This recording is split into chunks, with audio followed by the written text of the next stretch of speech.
Think that he would come out and actually admit it, though. Elon Musk reveals Twitter takeover was driven by the, quote, woke mind virus that infected his trans daughter. Tech tycoon. So, to remind you all, this is the trans daughter who has said that she wants nothing to do with him because he's a miserable piece of shit, and whose existence he has sort of alternated between ignoring and decrying, mostly using her as an example of what happens when liberal academia gets its hands on the youth. Tech Tycoon uses interview to open up about his battle for social media giant, as well as his concerns at, quote, full communist family member.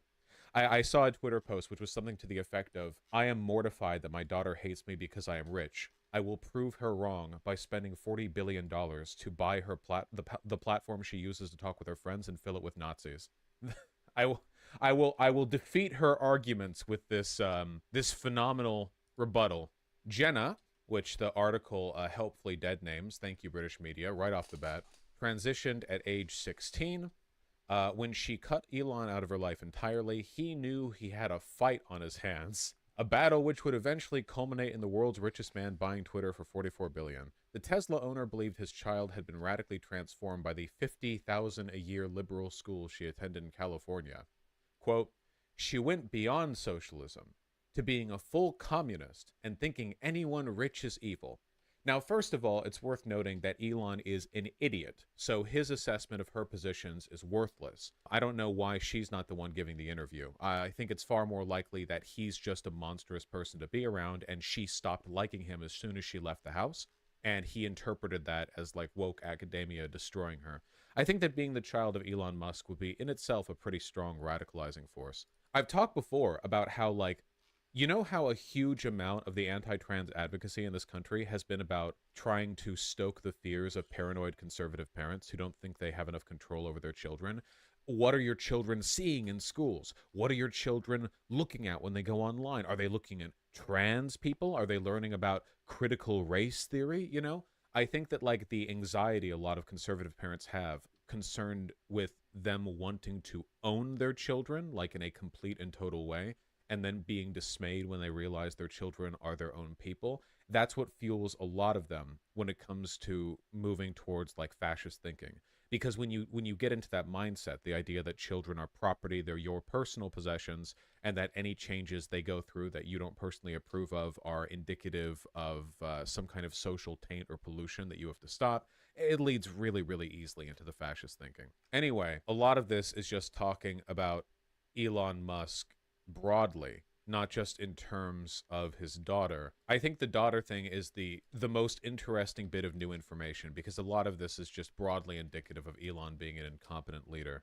Oh no, Dino Smash, we'll get to that, don't you worry. But I think that the daughter thing is incredibly telling, you know? Not just because it's indicative of how, like, poorly he handles his family relationships here or whatever, but I think it's such a strong indicator that, first of all, like, Elon does not raise his kids. There is zero chance that Elon, this shiftless, fascist sympathizing, insecure piece of shit loser, actually raises his children. Of course not. It would be absurd to believe that.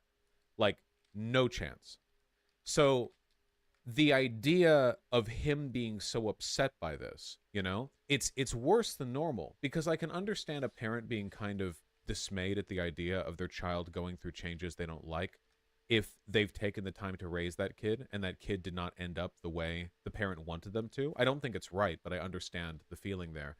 But for Elon, somebody who's presumably had very little involvement in the lives of his children, to behave this way, you know, I really just think it's like a possession thing. It's property rights to them. Every parent is a fascist in crisis. You need to do what I say or you could die. I don't think it's not like an innate parent thing. I think a lot of it is just the way it's sold, especially in this country. And a lot of it ties into Christianity too. Whenever I hear about people who tell me about their traumatic upbringing of being treated like an object by their parents, they are almost always Christian parents. Because in the, like, Christian dominion hegemonic mindset, there's a really strong tendency towards the male being the patriarch of the household, and, like, there being a very rigid order to, like, who controls who, because the relationship from God to the child is that of, like, the parent to the child. Like, there's like it is godly for the dad to control all things, for the mom to direct the children, for the dad to direct the mom. So, like, the whole dynamic ends up sort of producing, I guess, a relationship that the parents interpret as like total ownership that ends up fueling a lot of this. And that's the insecurity the right plays on, right? The idea that their kids are going to get stolen from them, basically, you know? It's literally like the boomer or like Gen X variant of, you know, why won't my grandchildren call me at the retirement home? It must be because of liberalism. Vosh, this is an aspect of all the Abrahamic religions? Yeah, I would say so. Yeah, to an extent. Christians are just the most populous and powerful in this country, by far. Oh, yeah, I saw this. I saw this guy. A lot of anti-homeschool discourse lately, which reminds me, I have 100% full right and authority over my children. They have no autonomy until the age of 18, and even then daughters remain under my authority until they marry and go under another man's authority. I know that sounds insane to see typed out, but I'm pretty sure this is literally the mindset of a lot of conservative Christian parents. Like, I know that they don't normally just go ahead and say it because a lot of people who have bad ideas don't fully understand the extent to which their own ideas are bad, and they don't type it out. They can't like elaborate. But I think that's what a lot of them think. Yeah. I mean, that's like the old value when it comes to children. Wait, so that person wasn't joking? No, they defended their shit for a while before locking. This is just a screenshot. I saw this morning. I saw it when I opened my phone. Because they were getting ratioed. Vosh, this is not only the mindset of a lot of conservative Christian parents, but this is the mindset, even subconsciously, of a lot of parents in my own personal experience. Yeah, I'm gonna do my best to kind of like do a Marxism and relate this back to critical theory for a second. But I think a lot of this is not a deliberate, but an almost inevitable product of social alienation as well. The American dream is one in which adults have no social life. You make enough money in your stifling, you know, white collar job that you can go live in the suburbs and never make any friends. You live a mile apart from everyone else. You're separated by giant swaths of asphalt and lawn that you never like use but maintain anyway. So the adults have no friends, no social life, and they have a lot of unfulfilled desires because they're deeply unhappy people. And what they do then is they project all those desires onto the children that they have, that they're expected to have. And because they have no social life, they get over fastidiously involved in their child's life to the point of trying to control them entirely. That's not to say that, like, this is a one-to-one thing. Obviously, you know, people can live in, like, robust, multi-generational households with a lot of social opportunities and still control their kids. I'm not saying quite like that. But there's something very particular about the stiff-collared, conservative right religious upbringing that kind of fits that, doesn't it? Like, there's a very particular set of circumstances that all lock in together that produce this outcome. And I think a lot of this, you know, it's all kind of comorbid to an extent. Americans are uniquely bad when it comes to this, I feel. I'm pretty sure that if we went to like France or whatever and we asked, you know, polling all parents, do you feel like your children owe you or like some polling data, some questions you would ask to determine the extent to which they think they own their kids? I feel like in America it'd be a lot worse. I feel like. I don't know. I admit that I'm guessing here, but that is a feeling that I have. Yes. French parents are a bit strict, not the best example. No, but I'm not talking about strictness, because strictness is different. I don't think... parents can be strict, and that can be good or bad, depending on the exact circumstances. But I'm talking beyond strictness. I'm talking about, like, ownership, like dominion over children. Yeah, it's a different thing. I don't know. But if you went to Eastern Europe, Asia, etc., they do pretty bad too. It's just conservatism, is it not? No, it's, again, first of all, social alienation is plenty present in Eastern Europe and Asia. And for two, it is largely a conservative thing, I feel. But I don't think it's quite the same. Again, I'm kind of riffing here, but I think the people who are doing these comparisons don't understand what I mean when I'm talking about this kind of parent. I'm not talking about being strict or mean or domineering even. There's another set of things here. Whatever the case is, you know, clearly it's a multivariate problem because Elon Musk doesn't exactly fit the bill of a, like, suburban Christian conservative family. So, you know, whatever. It's a tendency that a lot of parents seem to exhibit, and it's the main thing that conservatives are so intent on harping on about. This is, of course, the reason why I think of the children is such a, like, standard and stereotypical, like a way of summarizing the conservative framing of arguments, where every single thing has to be done in this, like, phony, pretend, like, we're looking out for young people kind of BS. Oh, you know, while we're on Elon, because we might as well do this in together, because this is more of a continuation of a previous bit of information that we saw. But while we're on the subject, you know, we recently saw a big report that came out about the extent to which Elon Musk has sway within the government. because he's relied upon as a sole provider of a lot of like essential business resources and the whole Starlink thing. And yeah, Elon Musk secretly ordered SpaceX engineers to switch off the Starlink satellite communications network near the coast of occupied Crimea in order to thwart a Ukrainian surprise attack on Russia's naval fleet, according to a report. So not only does Elon have more direct oversight and knowledge of the Ukrainian battle lines than anyone, including Ukraine itself, because he has direct access to the, little pings on the Starlink network, but he actually just like straight up foiled an attack in order to protect Russian naval assets. Of course, if we were actually at war with Russia, which a lot of people say we are, even though we're not, this would be treason and he would be in jail right now. But we are not at war with Russia. Ukraine is at war with Russia, so it is not treason. This is, if anything, an indication of how irresponsible it is to rely on a single oligarch's personal resources and businesses to conduct war efforts, especially when that oligarch has such close ties with Russia. Guess who suggested it to him? If Ian Miles Chung ended up thwarting that Ukrainian secret offensive, that will have been the most he's ever contributed to international affairs. Might be a good idea to take Starlink offline for the terminals used at the front line. Could encourage them to reconsider their position on advancing towards Crimea and leading the world further to the brink of total war. It's actually possible. We know Elon will just like hear ideas online and then do them. It's genuinely possible that could actually be it, you know? Is it weird to think of Elon as a Russian-aligned faction in this war? No, he is. Like 100%. He has straight up met with Putin and like disseminated Russian propaganda and defended Russian propaganda and explicitly like speaks with and defends and promotes people on Twitter who ally with Russia. It's not even remotely subtle. I think Elon isn't going to be able to enter Ukraine after that without being arrested for being a national security with that record. Oh, Ukraine, after all of this, he probably will not be able to set foot in Ukraine. I don't know if like Zelensky or the Ukrainian government broadly is going to try to like bury the hatchet or whatever and not continue antagonism, but they would certainly be well within their rights to try to arrest him for this. Why doesn't the U.S. military just seize Starlink? It's such a major piece of infrastructure. Well, I can answer that like seriously as to why they don't, because that wouldn't be legal. In terms of like broader institutionalist, or in terms of like the broader picture here, you know, if the question is, do we think that we should nationalize these essential bits of military infrastructure rather than relying on oligarchs? The answer is yes. Can you imagine if there was an order of military hardware from like Raytheon that was meant to be sent to Ukraine, and because the CEO of Raytheon liked Russia and didn't like Ukraine, they like made the products intentionally defective so that when they arrived they would like blow up and Ukrainians would die or whatever? Like, can you imagine?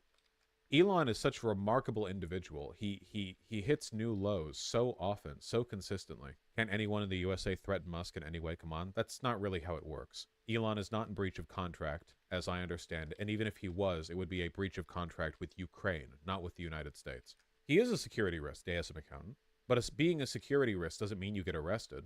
Could Ukraine sue Elon in an American court? Probably not, no. In fact, almost definitely not. It should mean you lose your DoD contracts. That I agree. The DoD signed a contract with Elon after this to prevent it from happening again. Yeah. The idea that like, and this was in the previous article, that big expose that was done, the idea that the State Department and the Defense Department had like ongoing not on paper relations with Elon Musk, where they were just like expecting him to do things based on words he said, is insane. He is the least trustworthy billionaire in the entire world. Like, genuinely, he might be. Yeah, if he does it again, Archgrave. But at the time, he wasn't acting in violation of contract. What's the state of lawsuits and investigations he's facing? I'm sure being a billionaire, there are many of both happening, but nothing significant. Wasn't Einstein put in a list because he liked some form of social democracy? Many people have been added as security risks nationally. It's not like a new or specific thing. I'm sure some people consider him to be one as well. Anyway, yeah, he's bad, is my argument.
You're just a guy who's in town for the night, and it sounds like you're looking to party. Yeah, pulled up in a bar outside. Love the music, love the framing, phenomenal. And there's this guy that's introduced to me as Barack Obama. I had given Barack $250 to pay for. I start putting a line on a CD tray to start, and next thing I know, he's got a little and he's smoking. So I just started rubbing my hand along his thigh to see where it was going, and it went the direction I had intended it to go. Even though you had sex with him twice, you did cocaine with him, watched him smoke twice, you had no idea who he was. I had no idea who he was. Let me just ask the obvious question. What was Obama like on... Okay, so this is real.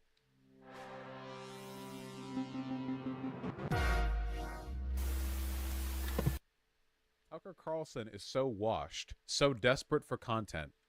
The state of the absolute state of the right. Literally, like, so none of this guy's claims can be proven.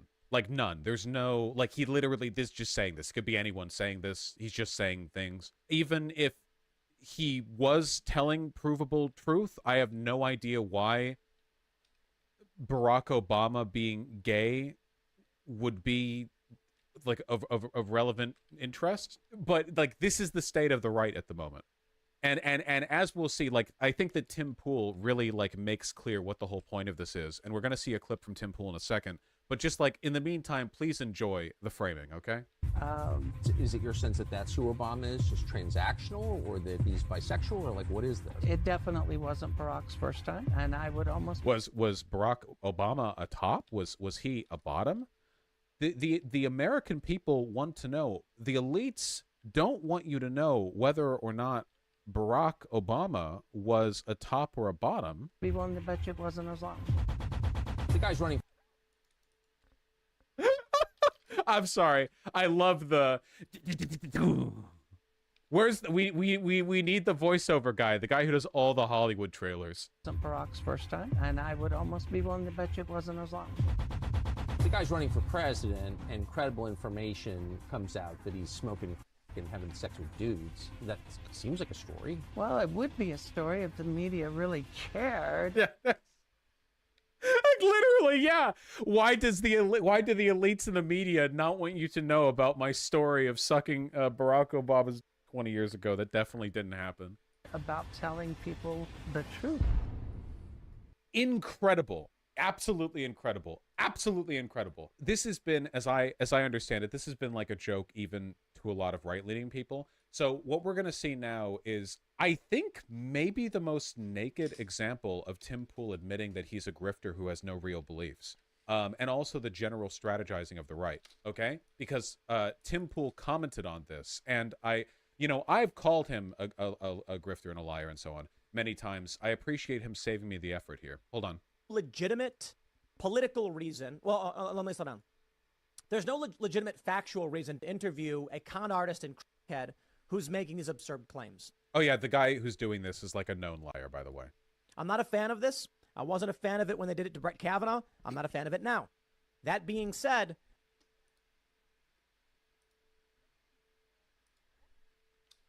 Check, Karl hier.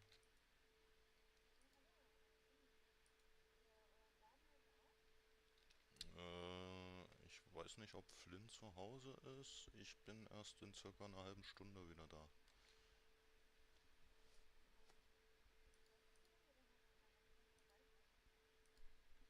Ja, funk am besten vorher nochmal durch, damit ich auch wirklich zu Hause bin. Aber so eine halbe bis dreiviertel Stunde, denke ich mal, länger wird es nicht dauern.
This is, of course, a false equivalency.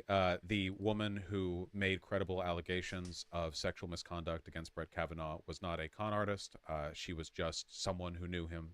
I applaud Tucker Carlson for doing it. You know why? Welcome to the tit for tat world of politics. So to clarify, there's a political reason to do this, to attack the Democrats, I guess, to make them look like degenerates, to strike at the credibility of the Obamas, maybe to prevent Michelle Obama from gaining traction or to create just some negative press around the Obamas. Fine, whatever. So flatly, he's like, I don't believe this happened, but I'm okay with lying about it because it's politically advantageous. So yeah, just like right there, like flatly, you know? I guess, are there any like Tim Pool curious viewers that I have? I get Twitter DMs sometimes from people, like still from people being like, you know, hey, I'm mostly like I'm not really a fan of yours, but I thought this one point was good. I genuinely, like, is this defensible to you? You know? The funny thing is, do you guys remember the person who had beef with my dad? The singer of All Time Low, I think, who beefed with my dad on Twitter and then got blocked by my dad and bragged about it. And then when I challenged him to a debate, he said no. And then he said I would have to pay him. That guy... Oh, sorry, not All Time Low. All That Remains. Sorry, I remembered there was an all in there. All That Remains, not All Time Low. That guy was on Tim Pool's show specifically saying that I think it's okay to lie to support my political beliefs. So this guy is a massive coward because he bragged about getting blocked by a streamer's dad, for one. And for two, said that he would need to be paid to debate me. But... his argument for not debating me was that he thinks I'm a bad faith actor. So this is Tim Pool just explicitly saying he thinks that it's good to lie for political gain, which any sensible person already knows because he does it constantly and transparently. But given like how overt and upfront it is in this specific clip, you know, I wonder how you could possibly justify that. Also, Tim Pool's kind of giving away the game plan here, right?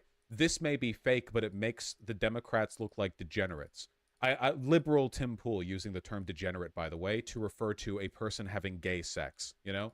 Liberal Tim Pool, who has liberal beliefs, by the way, wants Medicare for all, supports civil liberties, referring to alleged gay sex as degeneracy. Right, yeah. But, like, that is the only reason this is being done. It's the exact same reason that for over a decade, people on the right have obsessively photoshopped Michelle Obama to have a penis in photos of her, or anytime she's wearing a dress and the wind blows a front fold of the dress 1 micrometer in front of her.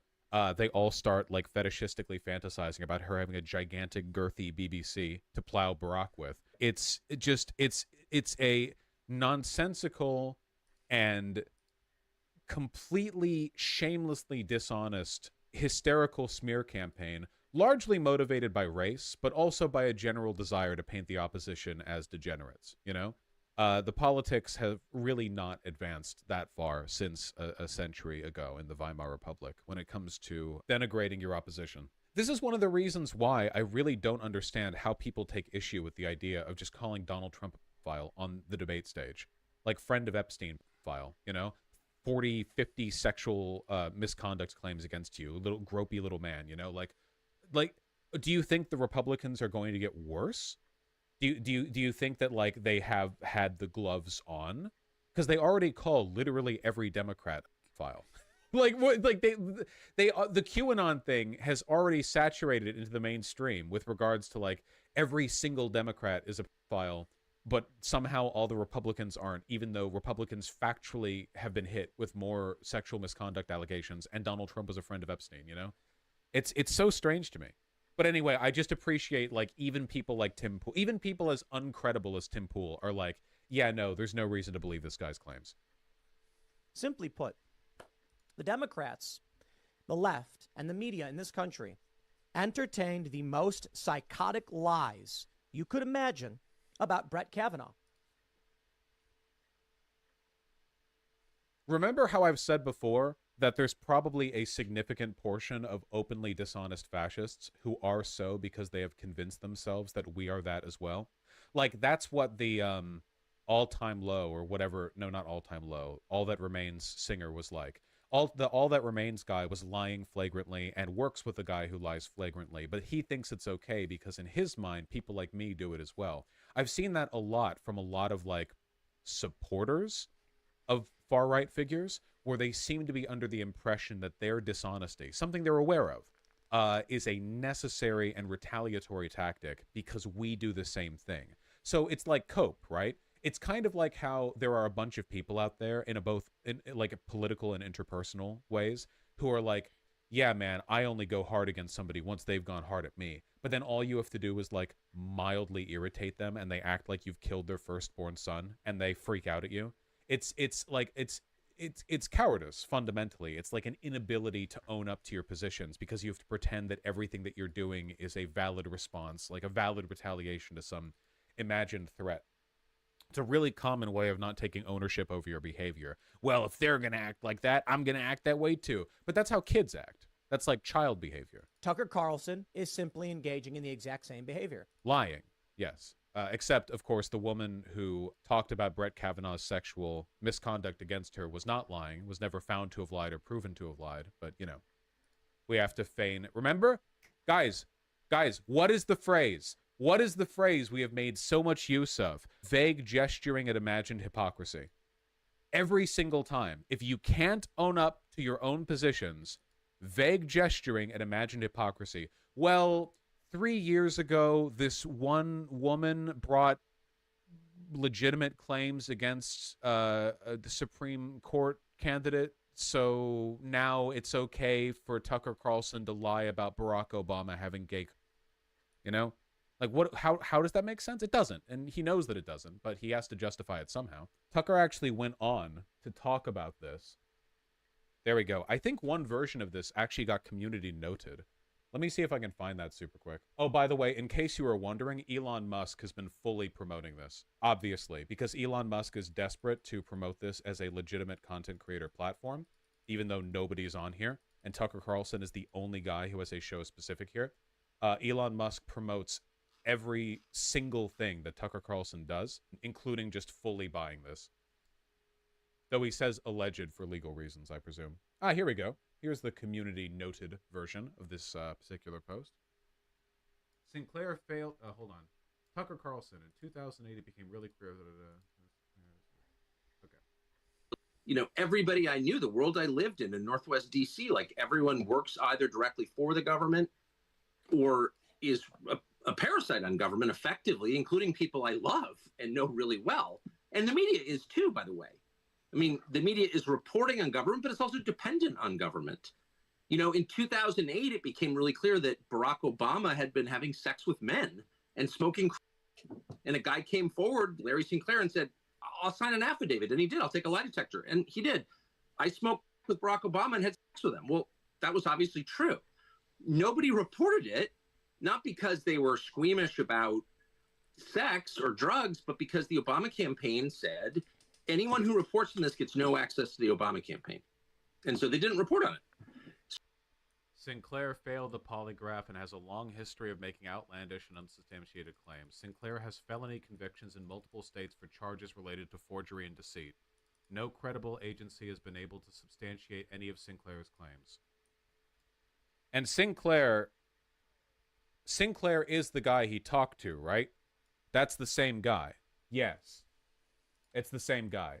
This guy has multiple felonies for fraud. This is the guy we're going off here? Jesus Christ. On Amazon, there's a book from Lawrence Sinclair, the guy, called Barack Obama and Larry Sinclair, Cocaine, Sex, Lies, and Murder, which was released on January 1st, 2009.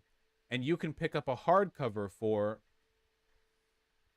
$956.62. I'm not kidding.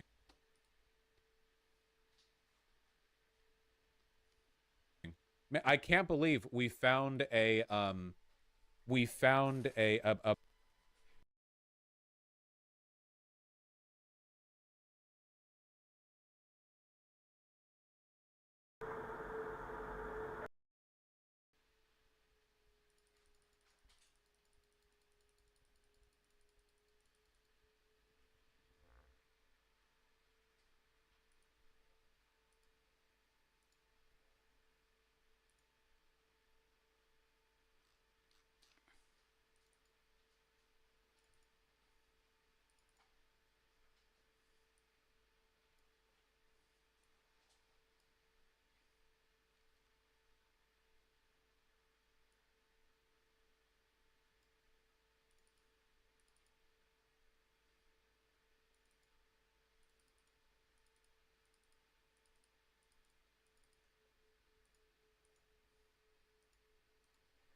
fucking desperate Tucker Carlson has to be for content to dredge up a 15-year-old, totally unsubstantial. Like, to be clear on how far the right has fallen broadly, this was so uncredible and so worthless that even right-wing media didn't pick up on it during Barack Obama's campaign.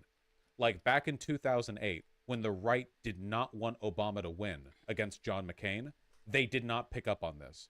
Or at least they didn't pick up on it much. And now Tucker Carlson is like, here, 15 years later, here's the true story. Even if it was true, what was the point? Obama won twice. Yeah, but that's the thing. It's literally just they want to make the left look degenerate. Like, Tim Pool had it on the money there. So that happens. That's just one small example, but that happens all the time with lots of different issues. Now, And do you believe that transpired, Oh, show. Oh, I know this guy. or do you believe the guy is legitimate, or both? This makes Obama look cool, though. No, it doesn't. Larry Sinclair is not attractive. If guys, are we being real here? Obama is like a really intelligent, accomplished Harvard Law School graduate. He was about to be the president. If he's fucking dudes, he's fucking like the sultriest of gorgeous New York twinks. Okay, like what are we like? He's like, are we with this fucking guy with like missing teeth? Like this guy? No, absolutely not. You think he's just picking up like? No, of course not. Jesus Christ, get real. Do I think that Barack Obama has fucked men and smoked? Yes, of course. Like any good American. But I do not think he fucked man. The Larry Sinclair story? Oh, that definitely happened. Oh, for sure. I mean, I've talked to Larry Sinclair about it, and definitely it happened. I mean, Larry Sinclair's been in and out of prison during one period. I mean, 40 years ago, he was in and out of prison. He's got a criminal record by definition. He's fraud. Poor. He's got a disordered life. He's missing a tooth. Like, he's not, an Atlantic fellow. He's not going to the Aspen Ideas Festival. Spend another minute explaining reasons why it's very unlikely that a soon-to-be president, collegiate, wealthy, and extremely elitist Barack Obama would spend time with him. I think he has a record of deception. Obviously, he does. But this story, if you listen to it in detail, is clearly true. What? I mean, why? I'm going to do an interview with him, and you can hear it.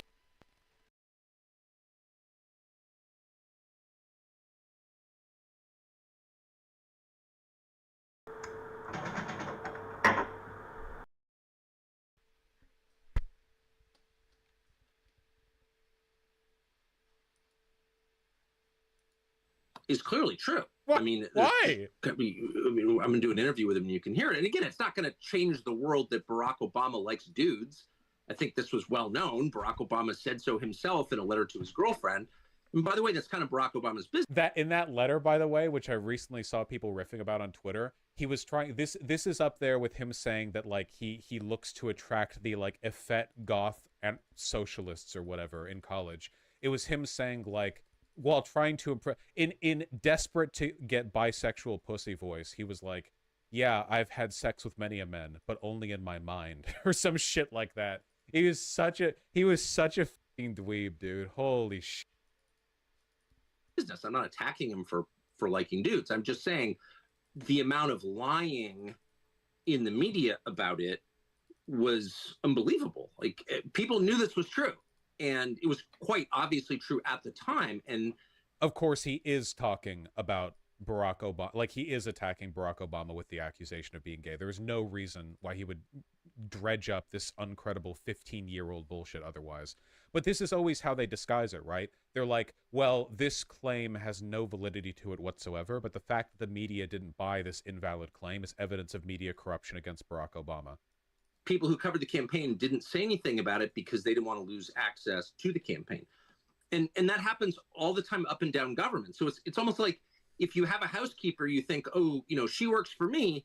But if you have a housekeeper long enough, you realize, well, you actually work for her. What? And you get caught up in her dramas. You know what I mean? Like, yeah. No, I have no idea what you mean by that. This must be some very specific, like, weak, wealthy white man.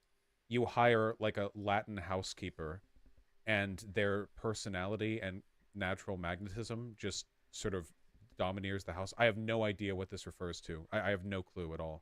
I've never had a housekeeper. there's a weird dynamic where you switch places with people. And, No, and by the way, is he talking about? He's actually referring to Hegel's master-slave dynamic. You know, he's actually very smart, very smart. This is what's happening. fire her abruptly and she'll write a tell-all book about Tucker at home. That's exactly. This is just to understand how alien these people are. This is what their day-to-day lives are like. Okay, they have housekeepers who do their cleaning for them, and they live with the anxiety that if they ever fire their housekeeper, the housekeeper will write an expose on all the horrible shit they saw. That's like the level that these guys are on. That's their day-to-day worry. Okay, while you contribute to society and work jobs and pay your taxes, these guys, like, this is what keeps them up at night. That the housekeeper might write a tell-all. Right, and you know, we don't even have a full-time housekeeper, so like that's not going to be an issue for me. But the point is, why did they keep harping on it?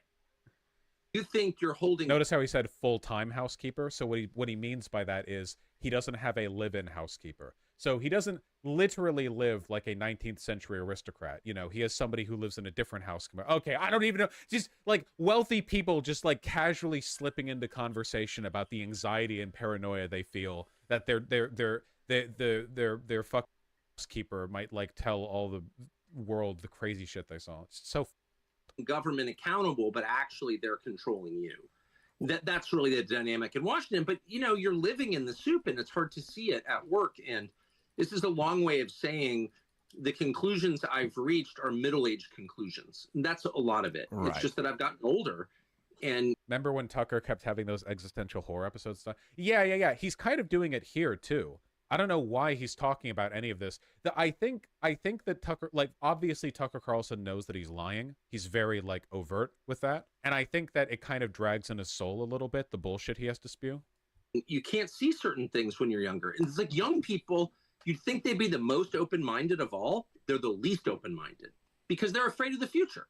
So they want to believe whatever storyline they've been fed is true. Like, the only problem with America is white supremacy, and like our tax system is fair, and Kennedy was assassinated by a lone gunman or whatever. Yeah, that's